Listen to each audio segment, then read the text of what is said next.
오늘 말씀에 라멕이라는 인물이 등장하는데 그를 중심으로 해서 이 주제를 함께 나누도록 하겠습니다. 여러분, 라멕은 어떤 사람이었을까요? 우선 그는 욕망의 사람이었다고 말할 수 있겠습니다. 오늘 본문에서 보시는 것처럼 성경에서 가장 먼저 일부 일처제를 깨뜨리고 2명의 아내를 얻은 사람이 바로 이 라멕입니다. 이 라멕은 아다와 실라라는 2 여자를 아내로 맞이하였습니다. 그런데 그 19절에 라멕이 2 아내를 맞이하였으니 이렇게 번역된 부분에는 우리말 성경에서는 그 뉘앙스가 잘 살지 않지만 히브리어 성경에서는 찾아볼 수 있는 의미가 숨어 있는데 그것은 자기를 위하여라고 하는 의미입니다.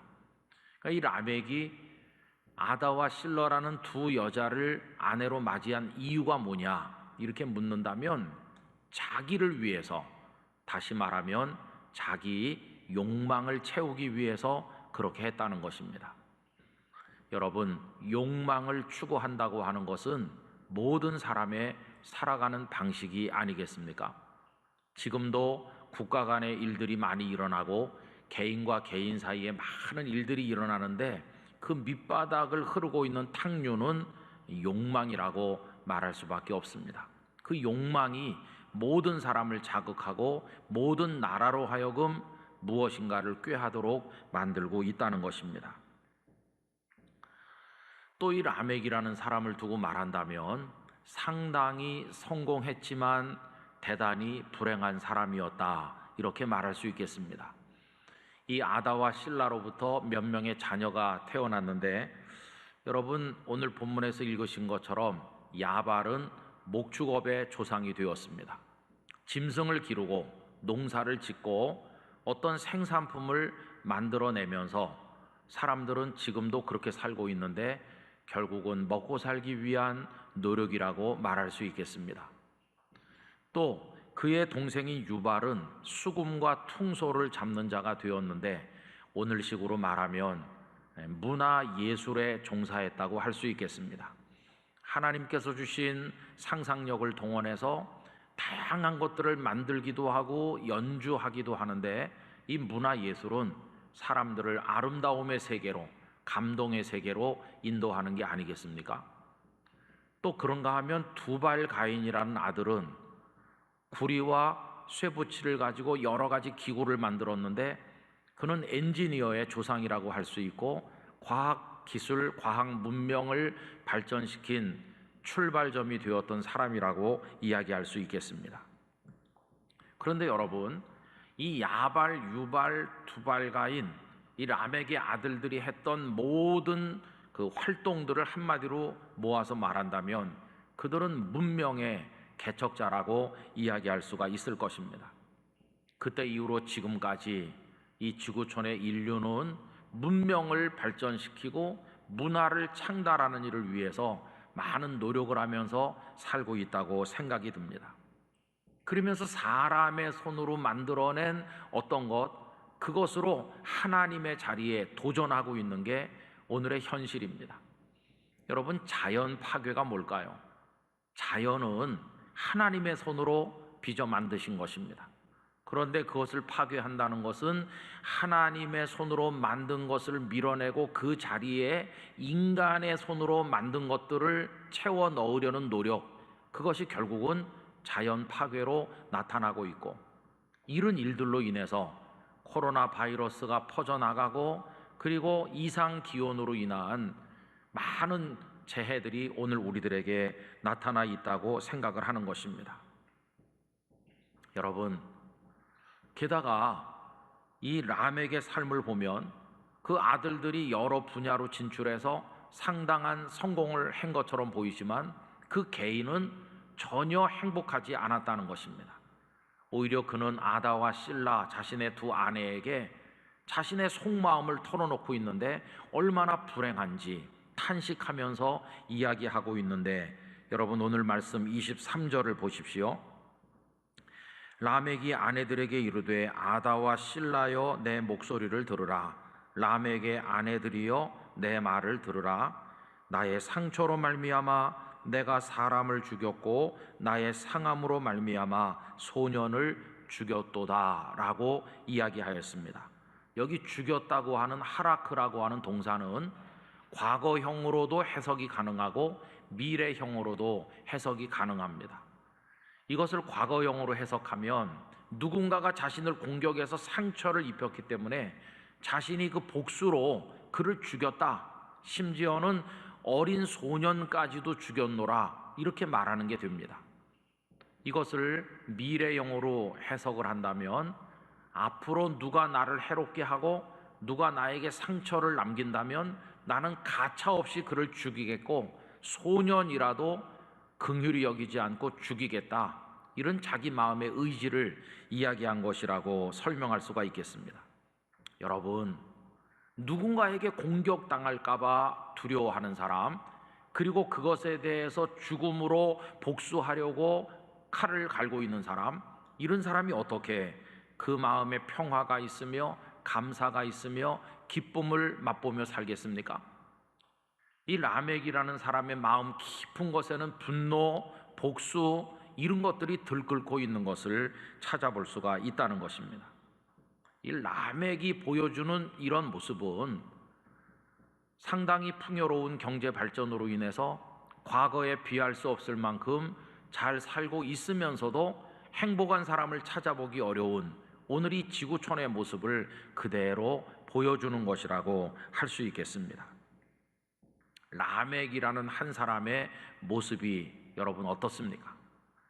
그런데 이 라멕의 이러한 인생은 거슬러 올라가 보면 그 조상에게서부터 내려온 것이라고 말할 수 있고, 오늘 본문 16절부터는 이 라멕의 조상인 가인의 이야기가 언급되어 있습니다. 여러분 17절과 18절 거기서 보는 것처럼 라멕은 가인의 후예입니다. 그래서 라멕의 몸속에는 가인의 피가 흐르고 있습니다. 가인의 피는 어떤 피입니까? 동생 아벨을 죽인 살인자의 피, 그 살인자의 피가 라멕에게도 흐르고 있고, 그래서 라멕은 누군가가 자신에게 상처를 입히면 자신은 그를 죽여서 소년까지라도 죽여서 복수한다, 이게 피 흘림의 유전이라고 이야기할 수 있지 않겠습니까? 이렇게 피 흘림과 분노와 복수만 유전돼서 내려온 것이 아니라 라멕의 가슴 속에 있는 욕망도 이 가인에게서 비롯된 것입니다. 여러분, 아벨을 죽인 이후 가인이 어떻게 살았는지 17절 말씀이 다음과 같이 이야기합니다. 아내와 동침함에 그가 임신하여 에녹을 낳은지라 가인이 성을 쌓고 그의 아들의 이름으로 성을 이름하여 에녹이라 하니라. 여러분, 여기 이 에녹은 하나님과 동행하다가 죽음을 맛보지 않고 올려지신 그 에녹하고 서로 다른 사람이라는 걸 기억해 두실 필요가 있겠습니다. 가인이 아들을 낳았는데 에녹이란 아들을 얻어서 키웠고 그 이후에 성을 쌓았는데 그 성의 이름을 아들의 이름을 따라서 에녹이라고 지었다 하는 이야기죠.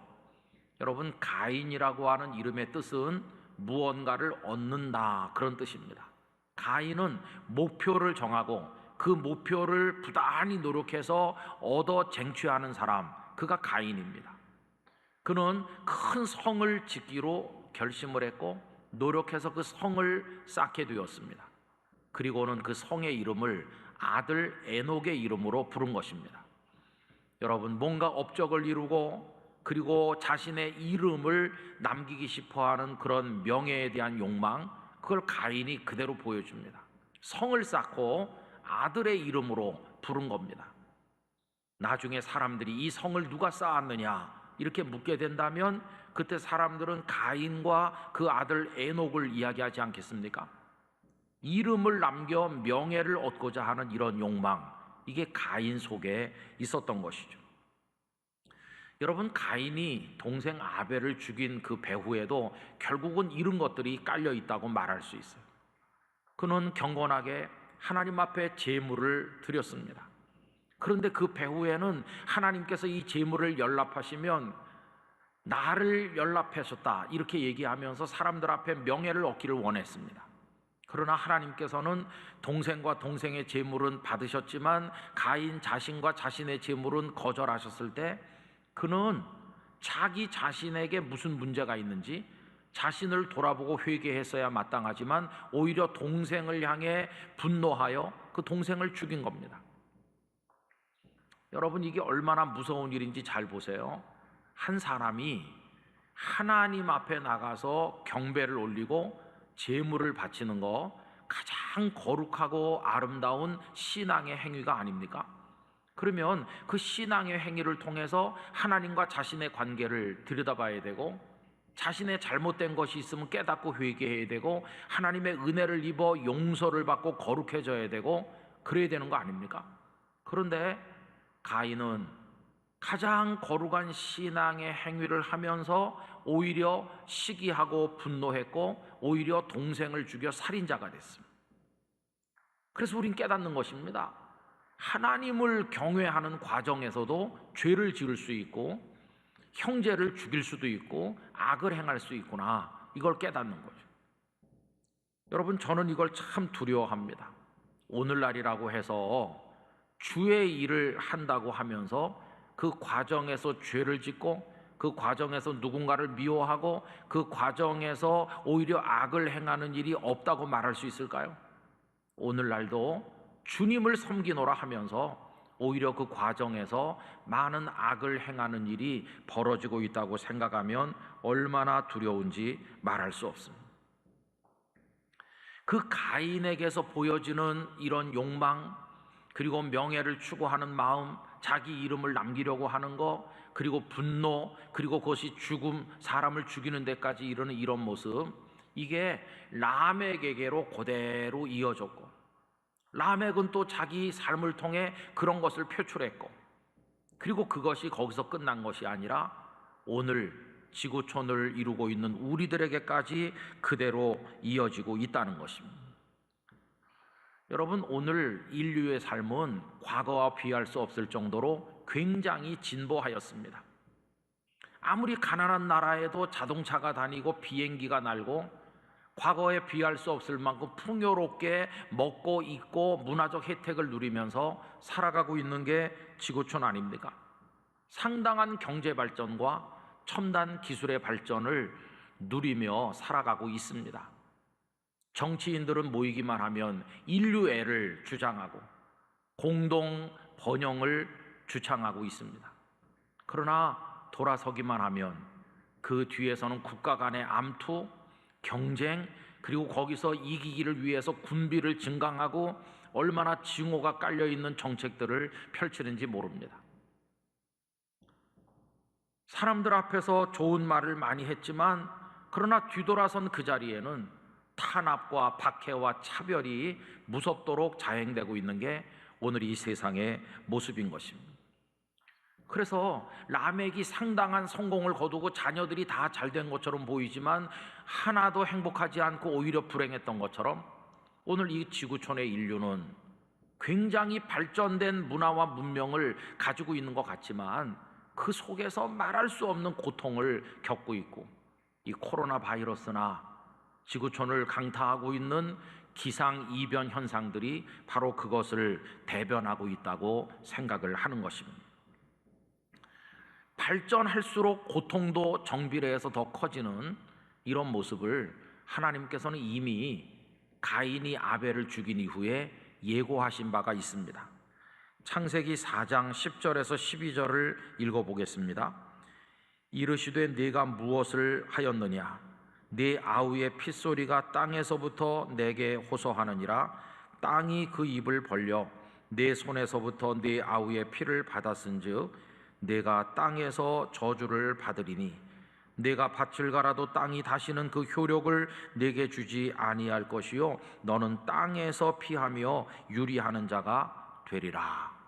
가인이 아벨을 죽인 다음에 하나님께서 가인을 책망하시는 이 말씀 속에 땅이라는 단어가 여러 차례 반복되고 있습니다. 여러분, 땅은 무엇으로 이루어져 있나요? 땅은 흙으로 이루어져 있습니다. 인간은 무엇으로 지음받았습니까? 흙으로 지음받았습니다. 그렇기 때문에 범죄한 인간은 죽고 나면 자기 고향과도 같은 흙으로 이루어진 땅 속에 묻히는 것입니다. 결국 땅과 인간은 그 속에 통하는 게 있습니다. 똑같이 흙이기 때문이죠. 조금 더 발전시켜서 말하면 땅이 곧 인간 자신이라고까지도 해석할 수 있습니다. 그런데 그 땅에서 저주를 받고 그 땅에서 피하는 자가 될 것이다. 다른 말로 돌려 말하면 인간은 인간 자신에게서 저주를 받고 인간은 인간 자신에게서 소외당해서 유리방황하게 된다는 것입니다. 여러분, 결국 인간을 누가 망치느냐? 인간이 망치는 거죠. 인류를 누가 불행하게 만드는가? 인류 자신이 스스로 불행하게 만들죠. 그래서 인간을 고통스럽게 하는 최대의 적은 바로 인간 자신인 것입니다. 하나님의 형상이 다 깨어지고 타락하고 범죄하고 나니까 내가 나를 망치는 것이고, 내가 나를 가장 고통스럽게 하고 내가 나를 소외시키면서 떠돌아다니는 존재로 전락하도록 만들고 있다. 이게 바로 오늘 비극적인 인생의 모습입니다. 그런데 여러분, 오늘 말씀은 가인의 이야기, 그리고 그 후예인 라멕의 이야기를 통해서 오늘 우리들의 삶의 이야기까지를 조명해 주면서, 그러나 거기서 끝내고 있지는 않습니다. 우리의 이야기가 거기서 끝난다면 정말 슬픈 이야기가 되겠지만, 오늘 본문은 끄트머리에 하나님께서 이루시는 놀라운 반전을 덧붙이고 있는 것을 보게 됩니다. 여러분, 오늘 말씀 25절과 26절을 보십시오. 아담이 다시 자기 아내와 동침하매 그가 아들을 낳아 그의 이름을 셋이라 하였으니 이는 하나님이 내게 가인이 죽인 아벨 대신에 다른 씨를 주셨다 함이며, 셋도 아들을 낳고 그의 이름을 에노스라 하였으며 그때 사람들이 비로소 여호와의 이름을 불렀더라. 아멘. 가인이 아벨을 죽인 다음에 하나님께서는 아담과 하와에게 그 아벨 대신에 새로운 아들을 주셨는데 셋이라는 아들을 주셨다는 겁니다. 그리고 셋은 에노스라는 아들을 또 낳았습니다. 그런데 에노스 때에 와서 사람들은 여호와 하나님의 이름을 불렀다고 했습니다. 여러분, 이건 대단히 의미심장한 것입니다. 아까 가인이 성을 쌓고 그 성을 자신의 이름들을 남기기 위해서 아들 에녹의 이름으로 불렀다고 그랬죠. 그러나 에노스 시대에 와서 사람들은 자신들의 이름을 부르는 대신에 여호와의 이름을 불렀다는 것입니다. 얼마나 다릅니까? 자기 이름을 불러 자기 명예를 남기려고 하는 사람과 여호와 하나님의 이름을 불러서 하나님의 은혜를 구하려는 사람은 그 살아가는 방식이 얼마나 대조적으로 다른 것이겠습니까? 그리고 이제 창세기 4장에서 5장으로 넘어오면 그 셋의 계보가 어떻게 이어지는지를 나열하고 있습니다. 여러분, 가인의 후예들은 라멕을 걸쳐가면서 세상의 문화와 문명을 창달하는 것처럼 보였지만 행복하지 못하였고 결국 그 세계는 홍수 심판으로 멸망에 이르게 됩니다. 그런데 셋의 후예는 그 족보를 이어내려가다가 그것이 마지막에 생명으로 이어지는 것을 보게 됩니다. 여러분, 그 5장을 쭉 읽어보면 셋 이후에 8대 만에 또 한 명의 라멕이 태어나는 것을 이야기하고 있습니다. 창세기 5장 25절 이하를 읽어보겠습니다. 무드셀라는 187세에 라멕을 낳았고 라멕을 낳은 후 782년을 지내며 자녀를 낳았으며 그는 969세를 살고 죽었더라. 이렇게 나오죠. 또 한 명의 라멕이 태어나게 된 것입니다. 그런데 그 라멕은 아들을 낳고 이름을 노아라고 지었다, 이렇게 되어 있어요. 28절부터 보면 라멕은 182세의 아들을 낳고 이름을 노아라 하여 이르되 여호와께서 땅을 저주하심으로 수고롭게 일하는 우리를 이 아들이 안위하리라 하였더라. 오늘 본문인 4장에 첫 번째 라멕이 등장했는데 셋의 후손 중에서 5장에 가보면 두 번째 라멕이 등장하는 것을 보게 됩니다. 노아의 아버지 라멕, 그가 두 번째 라멕이죠. 여러분, 이 두 번째 라멕은 첫 번째 라멕과 어떻게 다른 사람일까요? 방금 전에 읽은 5장 29절을 중심으로 보면 라멕은 다음과 같은 사람이라고 설명할 수 있습니다. 첫째로, 그는 그 시대와 세상을 분별하는 눈을 가지고 있었다는 것입니다. 그가 아들의 이름을 노아라고 지으면서 했던 말 가운데 이렇게 말하죠. 여호와께서 땅을 저주하심으로 그는 알았습니다. 이 땅이, 이 세상이 하나님의 저주 아래 있다는 사실을 그는 깨닫고 있었습니다.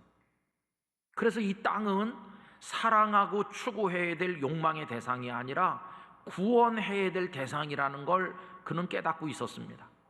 그러나 여러분, 세상의 많은 사람들은 이 땅, 이 세상을 사랑합니다. 그리고 집착합니다. 그것으로 자신을 채우려고 노력합니다. 땅의 나라를 얻기 위해서 자신의 영혼을 파는 사람들이 얼마나 많은지 모릅니다. 그러나 이 노아의 아버지 라멕은 이 땅이 하나님의 저주 아래 있다는 사실을 꿰뚫어 보는 눈을 가지고 있었습니다. 여러분, 우리가 살고 있는 이 세상, 애정을 가지고 추구하고 우리의 목적으로 삼고 그것을 우리 인생에 채우려고 따라다닐 그런 대상이 아닙니다. 이 세상 역시 하나님의 진노 아래 있다는 사실을 잊어서는 안 될 것입니다. 두 번째로, 노아의 아버지 라멕은 인생의 본질을 알고 있었는데 수고하는 고통받는 인생임을 꿰뚫어 보고 있었습니다. 그가 계속했던 이야기를 보면 수고롭게 일하는 우리라고 우리 인류를 규정한 것을 볼 수 있습니다. 사람이 누구냐? 수고롭게 일하는 존재라는 것입니다. 또 세 번째로, 노아의 아버지 라멕은 그 위로하는 사명, 하나님의 진노 아래에 있는 세상을 누가 위로할 것인가 라고 할 때 자신의 아들이 그 사명을 감당하기를 원하였습니다. 그래서 그는 아들의 이름을 노아라고 지었는데, 여러분, 노아는 위로한다, 안위한다 하는 뜻 아닙니까? 그 아버지의 기대대로 노아는 성장해서 당대 의인이라 불리게 되었고, 방주를 만들라는 하나님의 말씀에 자신의 모든 걸 쏟아부었고, 사람들의 조롱을 받으면서도 방주를 완성했고, 결국은 이 세상이 홍수 속으로 들어가는 그때 그와 그의 가족은 구원을 얻어서 인류의 생명을 이어나가는, 그래서 세상을 구원하고 위로하는 역할을 감당하게 된 것입니다. 여러분, 이렇게 4장에 등장하는 첫 라멕과 셋의 후손으로 5장에 등장하는 노아의 아버지 그 두 번째 라멕을 비교해서 이야기할 수 있습니다.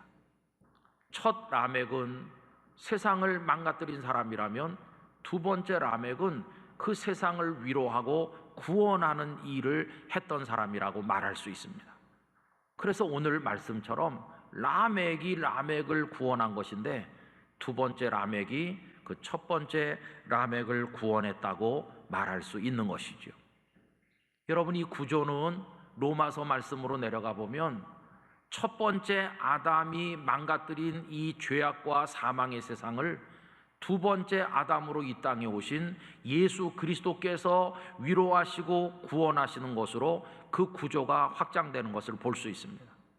오늘 우리가 하나님의 자녀가 된 것은 아담의 후손으로 죄 가운데 있는 우리들을 둘째 아담으로 이 땅에 오신 예수 그리스도께서 우리를 죄와 사망에서 건지심으로 오늘도 예배하는 사람으로 우리들은 하나님 앞에 앉게 된 것입니다. 두 번째 라멕처럼 오늘의 이 시대를 영으로 분별하시기를 바랍니다.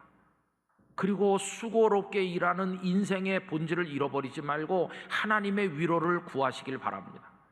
그리고 예수 그리스도 안에서 발견하는 이 참된 위로와 구원을 우리가 오늘 이 세상의 증거함을 통해서 이 세상을 위로하는 사명을 감당하게 되기를 원합니다. 결국 오늘 이 말씀은 세상에 함몰되어 살지 말고 세상과 구별된 오늘의 라멕이 되어서 오늘의 노아가 되어서 우리에게 주신 사명을 감당하라, 이렇게 말씀하고 있는 것입니다. 우리 영락교회 성도들도 이 세상에 두 발 디디고 이 땅에서 살고 계십니다. 그러나 첫째 라멕이 보여주는 그 삶의 쓸려 내려가시지 말고 두 번째 라멕처럼 하나님 앞에 서시게 되기를 간절히 기원하는 것입니다.